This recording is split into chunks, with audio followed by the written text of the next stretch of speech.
préparez-vous, aujourd'hui on va parler d'une légende du rap. Bonjour à tous mesdames et messieurs, j'espère que vous allez bien et bienvenue dans cette vidéo. Aujourd'hui, on va pas parler forcément d'un sujet extrêmement drôle, on va parler aujourd'hui de l'une des légendes du rap pour moi qui n'est autre que Werenoi. Et on va évidemment plus particulièrement parler de son album Pyramide, 1 et 2 compris. C'est une grosse vidéo que je vais faire là entre guillemets, je voulais pas la faire au début de la chaîne, même si j'avoue que l'idée m'était déjà venue, mais je voulais vraiment être déjà assez fier de mes vidéos pour pas forcément salir entre guillemets le nom de Werenoi et faire quelque chose qui ne me plaît pas sur lui alors que c'est quelqu'un quand même d'extrêmement important. Bref, installez-vous confortablement. Aujourd'hui, on va dans un premier temps évidemment parler de qui est Werenoi, parler de sa discographie, parler d'un album en particulier qui n'est autre que l'album Pyramide 1 et 2 que je vais vous parler. On va parler par la suite de ce qui s'est passé il y a un peu moins d'1 an maintenant. Bref, Werenoi, l'une des légendes du rap, on est parti. Bon, Werenoi va commencer à rapper fin 2020, début 2021, et va se faire connaître parce qu'il va commencer à réaliser tout un tas de freestyle qu'il va clipper avec son équipe. Il va enchaîner plusieurs morceaux, et il y en a un qui va particulièrement le propulser, ça va être le son La Ligue. C'est avec ce son que la plupart des puristes vont commencer à se dire « Ok, là, il y a un truc qui se passe à Montreuil, il va commencer à faire parler de lui, on va commencer à le voir un peu partout. » Et donc du coup, il va sortir son premier EP, Telegram en 2022, dans lequel on va pouvoir retrouver énormément de sons qui aujourd'hui ont percé. À l'époque, évidemment, l'EP tourne, mais il y a surtout un son qui pète à ce moment-là, c'est le son Solitaire. Aujourd'hui, il y a des sons un peu plus niches qui pètent, comme par exemple Trois singes avec Nino, All Eyes on Me, ou encore Jamal. Un peu moins d'1 an après, il sortira le 9 mars 2023 l'album Carré, son tout premier album qui a ici sur ma droite. L'album va finir top 1 des ventes en France, c'est l'album qui s'est le plus vendu en 2023 et vous allez voir qu'il ne va faire que ça. Il s'est vendu à plus de 200 000 exemplaires, c'est énorme, et il bat les records de longévité dans le top album sur Spotify. Et donc en mai 2023, il y aura la première cérémonie des flammes, dans laquelle il sera récompensé comme étant la révélation masculine de l'année. Je me rappelle, j'étais devant l'émission et à l'époque j'étais pas trop dans le mouvement, j'avoue, j'avais pas trop suivi. Bon, aujourd'hui je reconnais évidemment qu'il méritait amplement la flamme de révélation de l'année, même si bon, son discours on s'en rappelle encore aujourd'hui. Et donc, moins d'1 an après, en février 2024, donc bon quand même presque 1 an, mais ça reste moins d'1 an quand même, il va sortir Pyramide, premier du nom, l'album dont on parlera un peu plus en détail après. Dans son album, il va réunir la crème du rap français. On parle pas de n'importe qui. Damso, SCH, Aya, Hamza, Maes. Le morceau avec Aya, par exemple, montre qu'il peut aussi sortir de sa zone de confort. Parce que oui, disons que Werenoi, faut savoir qu'il a pas forcément imposé un style, mais il l'a un peu plus perfectionné. Il a rien révolutionné, faut être honnête, mais il a vraiment perfectionné le côté, je vais même pas dire nonchalant, mais le côté rap sobre, quoi. C'est vraiment, il laisse retranscrire très peu d'émotions quand il rappe, et ça lui donne un certain charme, entre guillemets, un certain flow, que d'autres rappeurs n'ont pas forcément. Et donc du coup, avec Pyramide, il va littéralement pour moi être, entre guillemets, à son prime. C'est vraiment l'album, entre guillemets, parfait, dedans t'as énormément de feats, énormément de flows différents, je vais en parler plus en détail après, mais donc, il sort Pyramide en février, et en octobre, nouvel album, octobre ou novembre, j'ai un doute, Pyramide 2. Voilà, bon, il sortira la suite de Pyramide avec 14 titres dedans, qui fait que Pyramide est devenu un album de 31 titres qui s'écoutent en 1h30. Un truc qui est vraiment fort avec lui, faut pas oublier, c'est que... Attention à ce que tu fais, hein. Il a un marketing très spécial qui n'est autre que le marketing du silence. Un peu à l'instar de Jossman, il va vraiment être très silencieux dans toutes ses interviews, etc. Il ne laisse transposer aucune émotion, c'est quelqu'un de très calme entre guillemets, et vraiment c'est pas un influenceur quoi, il est pas là comme SDM ou SCH à collaborer avec Squeezie ou autre. Je dis pas que c'est quelque chose de négatif, je dis juste que ce n'est pas sa direction artistique. Et c'est aussi pour moi ce qui fait la direction du personnage. Hein. Et en avril 2025, donc 6 mois après, il sortira Diamant Noir, qui va avoir un très bon succès aussi, évidemment. Chaque album finit top 1 vente de l'année, hein, vous vous en doutez, mais bon, je précise quand même au cas où. Et donc, Diamant Noir sort en avril, mais malheureusement, le 17 mai 2025, va se passer quelque chose qui va tout changer. Le 17 mai 2025, Werenoi va malheureusement décéder. Voilà, il sera emmené à l'hôpital la veille, causé par plusieurs problèmes cardiaques. Moi, je me rappelle que l'annonce de son décès, ça a été, mais ouf, une angoisse. Je vais en parler maintenant, après on n'en parlera plus. Je me rappelle que j'étais devant mon PC en train de jouer à Dofus, on m'annonce le décès de Renoir, je me suis dit, mais c'est pas possible en fait. Au début, évidemment, j'y croyais pas, ça venait d'Aquababe en plus. Enfin, je dis pas qu'il dit des choses mauvaises, mais bon, j'avais un peu la flemme de le croire quoi. Et c'est quand j'ai commencé à voir les stories des rappeurs comme SCH ou autres parler de lui, je me suis dit, ah oui, ok. Et franchement, mais ça m'a mis dans un sale mood pendant toute la journée, certes. Toute la semaine qui a suivi, je n'écoutais rien d'autre que lui, quoi. Je me suis retapé tous ses albums. Il me manquait Diamant Noir en CD, je les avais tous sauf Diamant Noir. Bah, j'ai acheté les albums qui me manquaient. Parce que surtout qu'à la base même, ils avaient annoncé que tout serait supprimé des plateformes. Ça m'a fait un peu peur, je vous avoue. Et il faut savoir que 3 ou 4 jours avant, il y avait la cérémonie des flammes, auquel il n'était pas venu, parce que on savait pas vraiment pourquoi d'ailleurs à ce moment-là. Et bah on a vite compris en fait, c'est qu'il n'était pas forcément en état de pouvoir venir. Et donc il avait fait une vidéo pour les flammes où il disait que bah il était désolé, qu'on se reverrait bientôt. On le reverra plus jamais de notre vie. C'est horrible. Je me souviens que quand j'ai revu cette vidéo, oh là là, franchement ça met vraiment mal. Depuis qu'il est parti, je pense qu'il n'a jamais quitté mon top 5 des personnes que j'écoute le plus sur Deezer.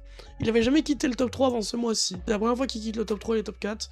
À 10 minutes près malheureusement. Aucun son n'est ressorti de Renoir et heureusement parce qu'évidemment il est décédé. Et on a juste eu droit à Dragon en feat avec Hamza sur le feat Mania, sur l'album Mania, qui pour beaucoup est pas forcément une très bonne chose d'avoir sorti le feat. Moi je sais pas à vrai dire. Bon. Et depuis il y a eu le concert Post-Mortem, il y a quelques jours, on va en parler après. Mais avant ça j'aimerais qu'on parle quand même du sujet de la vidéo qui n'est autre que Pyramide. Donc il y a 31 titres dans Pyramide. Je vais pas vous les présenter un par un, mais je vais vous présenter les titres qui m'ont le plus marqué du premier puis du second album, et pourquoi ils m'ont marqué. Tout d'abord, évidemment, le son Pyramide avec Damso. C'est une période où j'étais pas encore très fan de Damso, mais bon, évidemment, j'avais un peu d'attente face au feat des deux, et c'était aussi une période où Damso teasait sa retraite finalement, et j'aurais peut-être aimé finalement que ce soit son dernier feat, parce que je trouve que les deux sont extrêmement bon sur ce son. Au début j'avais un peu de mal avec Renoir sur ce son, mais finalement les deux sont très bien, hein, franchement. Ils ont vraiment été en studio à deux, et franchement ça se voit. Ils réitéreront l'expérience ensemble sur Triple V dans l'album Diamant Noir, qui est pour le coup beaucoup moins bien à mes yeux, mais Pyramide pour moi c'est l'un des meilleurs feats qu'a fait Damso, clairement. Y a pas de doute. Ensuite, bah, ça va être compliqué pour moi de vous faire une sélection parce que déjà j'ai zappé Téléphérique alors que j'adore ce son. Animal, ça paraît con, mais vraiment, il y a énormément de sons que c'est pas que je les aimais pas avant, mais qu'une fois qu'il est parti, les réécouter ça m'a fait un truc. Et Animal aussi. Animal, j'aime beaucoup ce titre. Et évidemment, le feat avec SDM dans un verre. Tous leurs feats sont bons et j'aurais vraiment aimé qu'il y ait un album en commun des deux. Ça aurait été exceptionnellement bien pour moi parce que vraiment les deux ont une direction artistique qui est pas forcément très éloignée. Elle est pas non plus égale, hein, faut pas déconner non plus. Mais franchement, ils auraient pu proposer un projet ensemble. Peut-être pas un projet de 15 titres, mais un projet de 11 titres, pourquoi pas. Après voilà, il y a d'autres sons, Location, Témoin et Chaleur, les trois je les adore. Le feat avec Aya, au début j'avais un petit peu de mal, je vous mens pas. Je vais essayer de vous mettre des petits extraits de temps à autre, mais vous savez très bien que je ne peux pas le faire à cause de YouTube. Je vais faire comme je peux, voilà, vous en doutez. Je suis en moto, les paroles, ouais Renoir là sur les paroles. Moi j'avoue que, pourtant en plus j'adore ce son, ça paraît con, mais les paroles sont toutes simples, mais je l'adore. Maudit avec Hamza, vraiment. Hamza l'a fait en plus à son zénith. Et merci de l'avoir fait. Ah non, attends, j'ai un doute. Je sais plus s'il a fait Dragon ou Maudit, mais il en a fait un des deux, c'est sûr. Je crois qu'il avait fait Dragon et pas Maudit, malheureusement. Le reste de l'album est très bien, mais j'avoue que le reste de l'album m'a un peu moins marqué. À part peut-être 16 février 2024 et Casse-Bélier. Et plus récemment, c'est vrai que je réécoute davantage Chemin de Diamant. Et donc, bah, quelques mois après, il nous a sorti la suite, donc le deuxième volet de Pyramide. Dans ce deuxième volet, moi, il y a quelques sons qui me parlent énormément, à commencer par La Famine avec Gazo, j'aime énormément ce titre, vraiment. Mais le problème, c'est que juste après, il y a pour moi l'un des meilleurs sons. C'est clairement dans son top 3, c'est le son C63. Je me rappelle que l'album avait leak sur Telegram quelques jours avant, et tout le monde parlait déjà du son alors qu'il n'était pas encore sorti. C63, ce son est ouf, vraiment. Le feat avec Pelka qui suit est plutôt bien. Je suis peut-être un peu déçu. Non, je sais pas. Après, je trouve que les deux auraient peut-être pu faire un son plutôt posé, plutôt qu'un son comme ça, peut-être. Ou un son un peu expérimental à la Henri Simmer. Pétunia, ensuite, très bon son. Le son qui a annoncé l'album aussi. Mais Pétunia, moi, j'ai un truc qui me dérange un peu, c'est que, bah, lorsque Renoir est parti, c'est le son que toutes les plateformes entre guillemets de médias ont mis. Ils mettaient ce son là en l'annonçant et c'est pas forcément une mauvaise chose, mais ça fait que maintenant j'ai du mal à l'écouter un peu, à vrai dire. Autre son que j'ai énormément apprécié de cet album, c'est L'or et la pierre. Il est vraiment très bon ce son, vraiment je vous le conseille. Après évidemment il y a 5 et 6 étoiles aussi très bon, et Omega qui est bien aussi, mais pour moi, je sais pas pourquoi j'ai toujours du mal avec ces intros, ces outros à Werenoi, alors que pourtant l'album en lui-même je le trouve toujours très bien, mais je sais pas, les intros et les outros c'est pas toujours ce que je préfère de lui. Cet album Pyramide pour moi il est important parce que vraiment pour moi c'est vraiment toute son originalité, toute sa créativité, vous avez tout dans cet album, tous ses styles, tous ses flows, il y a énormément de choses bien. Pour moi, c'est là où il était à son prime. Je dis pas que sur Carré ou sur Diamant Noir, il est moins bon, parce que honnêtement, il est bon sur les 3 albums. Hein. Enfin, sur les 4 techniquement, mais Pyramide, je le compte que comme un album. Honnêtement, il est bon sur ces 4 albums, hein, qu'on soit clair et net. C'est étonnant d'ailleurs de voir à quel point il est aussi bon. Mais Pyramide, pour moi, c'est vraiment... En vrai, je pense que ce qui joue aussi, c'est que c'est l'album qui m'a fait découvrir Werenoi. C'est pour ça que je le considère aussi haut pour moi dans mon estime. Si aujourd'hui même vous devez vous mettre à Werenoi, moi je vous conseille de commencer par Pyramide plutôt que Carré. Même si Carré est son premier album ou Diamant Noir est son dernier, commencez par Pyramide. Il y a tellement de feats que c'est sûr qu'il y a un des artistes que vous connaissez dans le lot. Aujourd'hui, Werenoi, malheureusement, elle est partie. Il y a eu un concert post-mortem récemment qui a fait énormément de débats. De toute façon, il y a eu énormément de polémiques et de dramas depuis qu'il est parti, notamment à cause de l'argent, évidemment. Il y a un documentaire Netflix qui va pas tarder à arriver. Il est en préparation, on nous le tease depuis un moment déjà. Maintenant, quand il sortira, je sais pas. Il y a eu un extrait d'SDM qui reprenait le son poney de Diamant Noir. Maintenant, on n'a rien, entre guillemets. Ce qui a fait polémique avec le concert post-mortem, c'est qu'il y a pas mal d'artistes qui sont venus qui n'ont même pas de feat avec lui et qui sont juste venus pour faire plus leur promo qu'autre chose. Alors évidemment, il y a eu Hamza aussi. Après, Hamza a eu l'amabilité de dire qu'il n'était pas forcément extrêmement proche de lui, mais qu'il venait quand même pour lui rendre hommage. Mais c'est vrai que, je crois que c'est Sadek qui s'est exprimé sur les réseaux, je sais plus. Mais c'est vrai que les personnalités comme SCH, SDM ou Damso n'étaient pas présentes, alors que pour moi, elles ont des feats, enfin... Le son Mago avec Werenoi, je le réécoute beaucoup en ce moment. Je le trouve terrible, ce son, il est vraiment bien. Franchement, ça fait un peu mal au cœur. En fait, moi, il faut savoir que j'ai vraiment hésité à y aller. Mais vraiment, quand je dis que j'ai hésité à y aller, c'est que j'avais reçu le message me disant « Veuillez confirmer l'achat ». Et c'est là où je me suis dit « Attends, c'est chaud quand même ». Et j'ai annulé mon achat. Et je suis pas allé. Mais je sais pas si je veux dire heureusement ou non, parce que oui... C'était extrêmement gênant quand il y avait son fils sur scène. Oui, il y a eu des polémiques, mais le fait de se retrouver entre fans absolus, parce que là, si tu vas à un concert post-mortem d'un artiste, tu peux être sûr que tu n'es que avec des vrais fans, au moins c'est clair et net.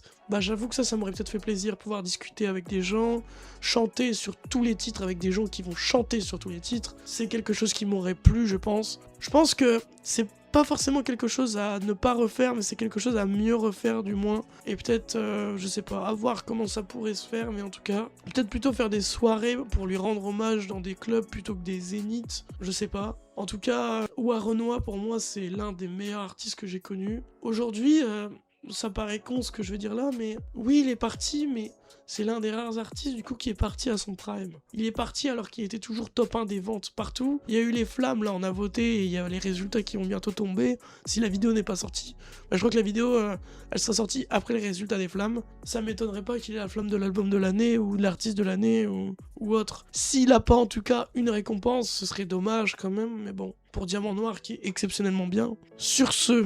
Mesdames et messieurs, je vous remercie d'avoir regardé cette vidéo jusqu'ici. Werenoi, c'est pas forcément un artiste que je l'aimais déjà plutôt bien auparavant, hein. Faut pas croire que j'ai retourné ma veste à sa mort, pas du tout. Mais je dois quand même avouer que depuis qu'il est parti, je l'écoute 10 fois plus. Je l'écoutais déjà avant, hein, attention, mais depuis qu'il est parti, c'est vraiment un gros coup d'accélérateur dans ma playlist qui s'est fait, quoi. Moi, je vous invite à découvrir ses projets quand même. Je sais que beaucoup disaient que par rapport à sa religion, fallait pas le faire, mais je trouve que c'est aussi une bonne manière de lui rendre hommage, de faire en sorte que même s'il est parti, il soit toujours là dans les oreilles de tout le monde, entre guillemets, il aura toujours sa place.